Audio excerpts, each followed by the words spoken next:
Good evening, folks.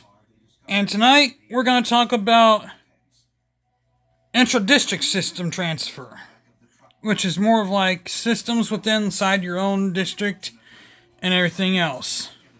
Now, we're going to talk about it here, and I'll read it here. This document will focus on the language within bylaw 474, intra-system district transfer, and its exceptions. The bylaw reads as follows. The superintendent or a person delegated by the superintendent of either non-public system or public school district may transfer students within the system without jeopardizing their eligibility, only using one of the following exceptions. And then here is the items note regarding the language of bylaw 474. This bylaw only applies to transfer students who are transferring between high schools in the same multi-high school district or within the same system, Archdiocese of Columbus, etc. There are currently 5 exceptions to bylaw 474, since one of which has been stricken due to recent changes in state law. Please see below more information on which of the 5 will let's see here. Which of the 5 which information of each of the 5. Sorry, I can't read really well. With each exception until a student is declared eligible by the executive director's office. In accordance with this exception, they shall be ineligible for all OHSAA tournaments and those sports in which the student participated during the 12 months immediately preceding this transfer. In addition, the student shall be ineligible for all contests at all levels after the first 50% of the maximum allowable varsity regular season contests have been competed in those sports to which the student participated during the 12 months immediately preceding this transfer. Now, exception 1, bona fide legal change of residence. If, as a result, a bona fide legal change of residence made by both parents, biological, adoptive, or step-parents, from one attendance zone into another attendance zone in a multiple high school district system, the student is compelled to transfer to another school, to another district or system high school. The executive director's office may waive all or part of the period of ineligibility or one or more sports season. The requirement that both parents make the move may be waived by the executive director's office if the marriage of the parents has been or is in the process of being legally terminated, or if the parents were never married. If the parents making the bona fide move is not biological or adoptive parent or step-parent of the student, the school administrator must disclose the custodial relationship provided to the court-ordered documents and advise as a whereabouts of the student's biological or adoptive parents. An affidavit of bona fide residence in the form requested by Executive Director's Office shall be submitted along with any request for application of this exception. Please refer to Bylaw 461 for definition of bona fide residence. Also, students' parents must reside in this new residence for the period of 1 year from date in which exception was applied to give a student an order to maintain eligibility at the school into which the student's transfer has been approved. The school district or system will have a continuing duty to monitor compliance with the residence requirements during this 1 year period. Exception 1 permits the choice of the public high school and the parents' new attendance zone only. Notes of exception 1. Language and application are similar to Bylaw 472, Exception 1. In order to utilize this exception, the student and his family must make a bona fide move from one attendance zone into the new attendance zone with the district system. Obviously, you have to have a bona fide affidavit with that. Now, 2, change of legal custody. Change of legal custody, which is pretty much, well, who has custody of the person. If, as a result of legal change of custody as between students' parents who live in two different attendance zones within the multiple high school or district, the student is compelled to transfer from one district system high school to another district or system high school. The executive director's office may waive all or part of the period of ineligibility for one or more sport seasons, provided the student continues to live within a new custodian in order to support the approval of the transfer to new high school. If custodial or guardianship of the student is changed to a non-parent who lives in a different attendance zone that the previous custodian, which custody or guardianship change is a result of the death or incarceration of a period custodian, the intervention of Child Protective Services, Social Services, or a similar agency, executive director's office may waive all part of the period of ineligibility for one or more sports season. A redesignation of residential parent within the parental plan will not comply with this exception. Now, this also goes with the transfer rule of bylaw 472. So, in order to utilize this exception, there must be a legal change of custody between individuals living within two different attendance zones within the district or system.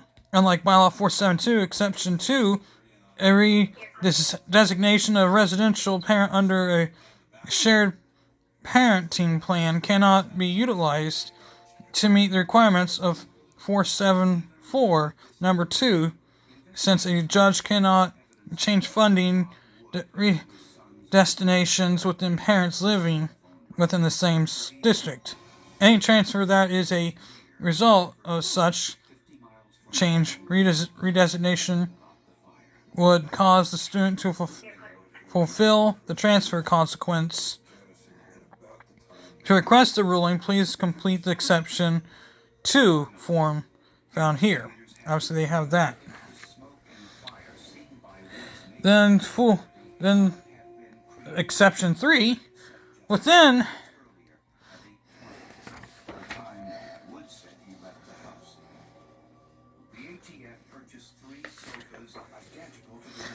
exception 3, the school within the district closes or mistakes within the placement. A member in the school district closes or there is a mistake made in the student's initial placement. This exception has no application to the closing of any additional non-traditional or school or non-charter non-public high school. To request a ruling in case of closure, please utilize exception 3 form fund. Then obviously, to request ruling regarding a situation to which there was a mistake in a student's initial placement, the superintendent and their destination and their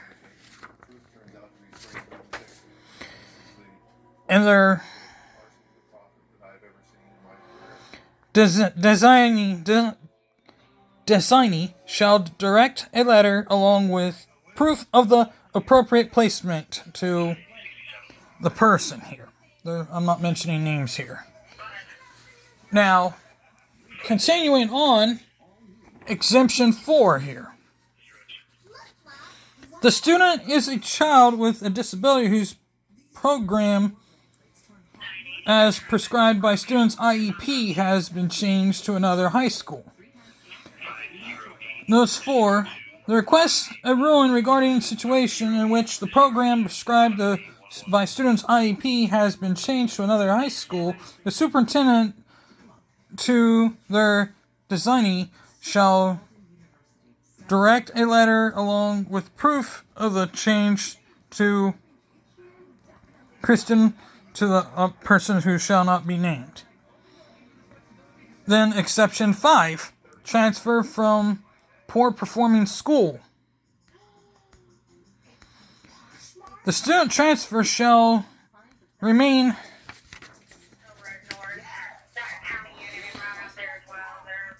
the student transfer pursuant to state or federal statutes addressing unsafe schools or academically poor performing schools, and the student can demonstrate the satisfaction of the superintendent that the transfer is for purely academic reasons and not athletic reasons. This will not apply to transfers from one poor performing school to another poor performing school. The Ohio High School Athletic Association uses the Department of Education's list of priority schools as of August 1st, the current school year, to denote academically poor performing schools.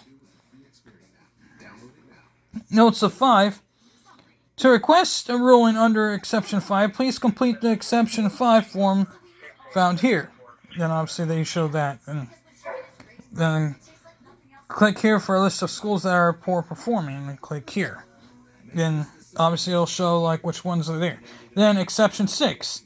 A student on student anti-harassment, anti-intimidation, anti-bullying. If a student is a harassment, intimidation, or bullying, as those terms are defined, or ORC bylaws 4646, 3313.666 A2, which harassment, intimidation, and bullying has been documented to the school district in accordance with the ORC, and as a result of documented harassment, intimidation, and bullying, the student is compelled to transfer. The executive director's office, in its sole discretion, may waive all part and period of ineligibility for one or more sports seasons provided.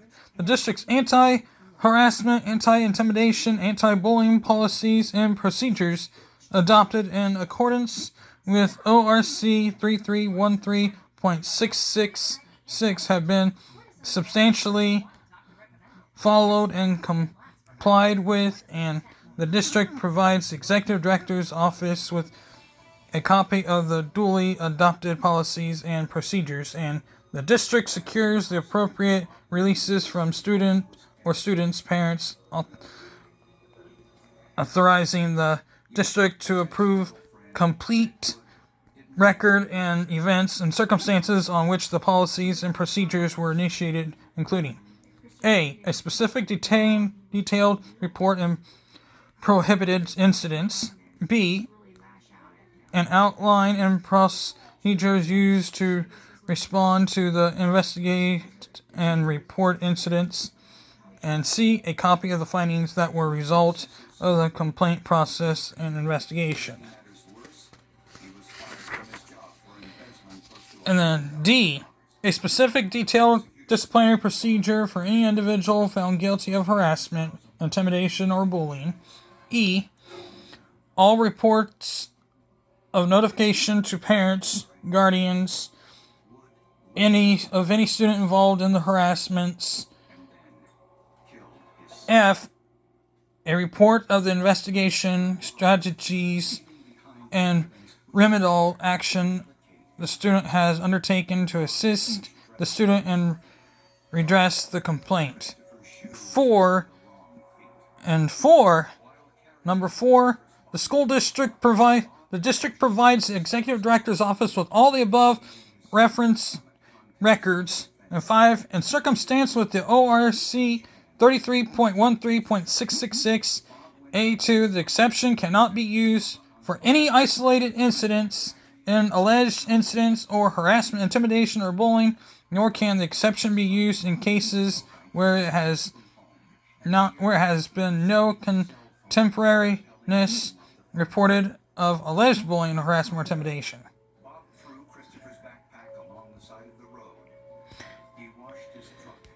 Note 6. The request for ruling under Exception 6, please complete the form here, and it obviously shows all that. Now, that's that one. Now we got Section 475. In Section 475, we have transfer bylaws. We have transfer bylaw guidance, meaning poor performing schools.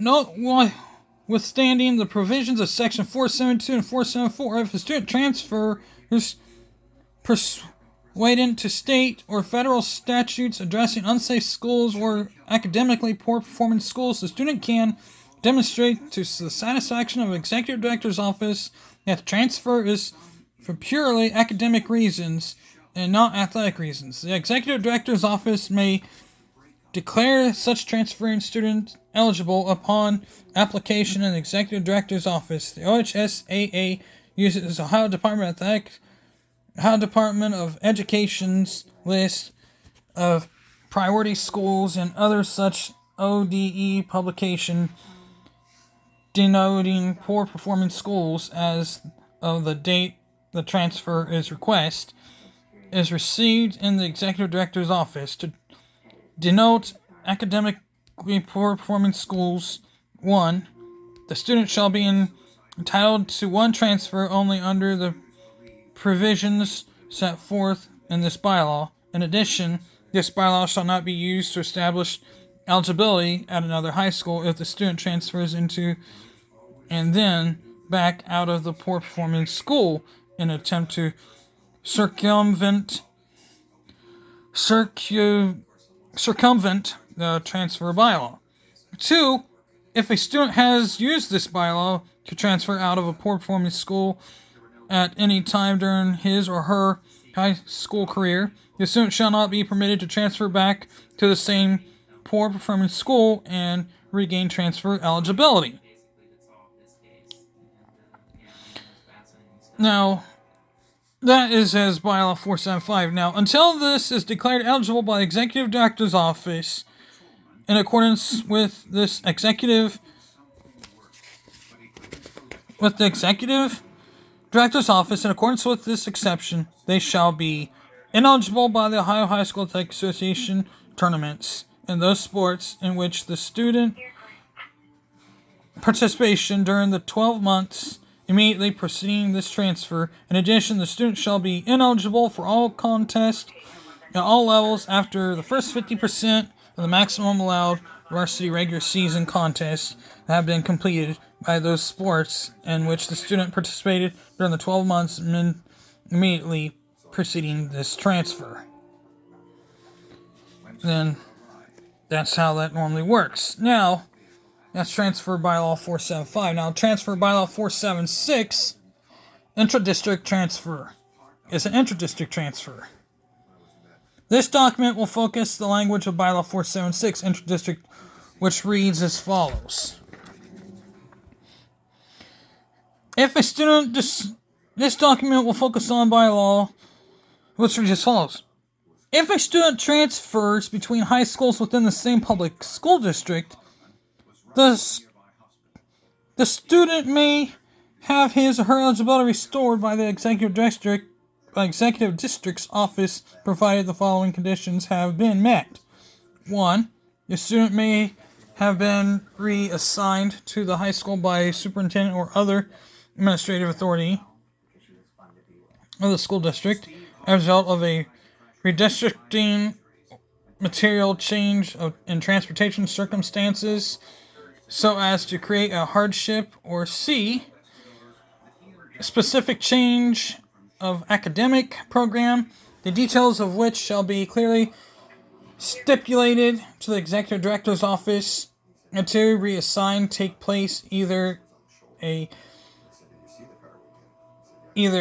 after the conclusion of the previous school year and prior to the beginning of the current school year, and the student commences enrollment and attendance a day of the current school year, or B, the district semester break and the student commences enrollment and attendance on day 1 of the next semester, and 3, the superintendent or other administrative authority of the district petitions the Executive Director's Office for the restoration of eligibility for a student no later than 15 days after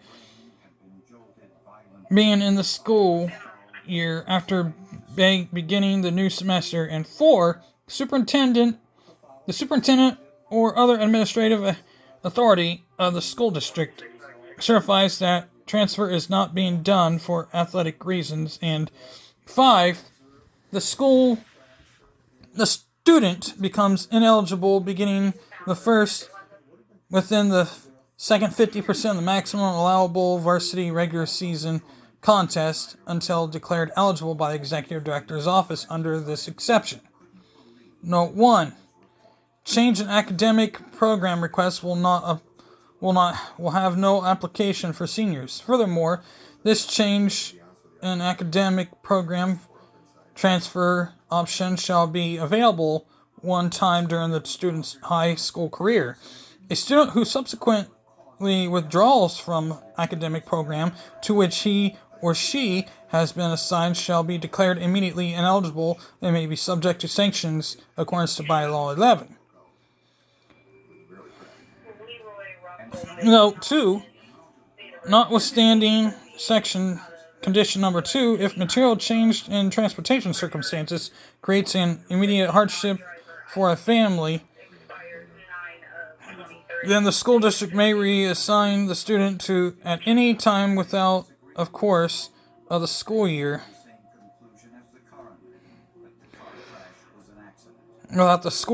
To still petition the Executive Director's Office ruling by subject of Law 473. And we all know how that went.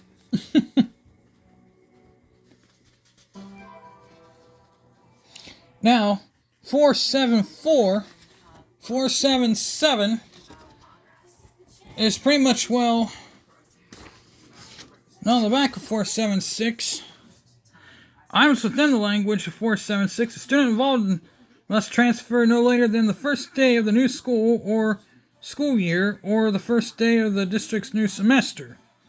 The request for approval under bylaw 476 may be no later than the 15th day of the new school year or semester. That's pretty much how that one works. Bylaw 47. Now we'll read bylaw 477 some other time. This is pretty much how the transfer works, but due to things happening, I got some things I gotta take care of. That being said, I'm out of here. Peace.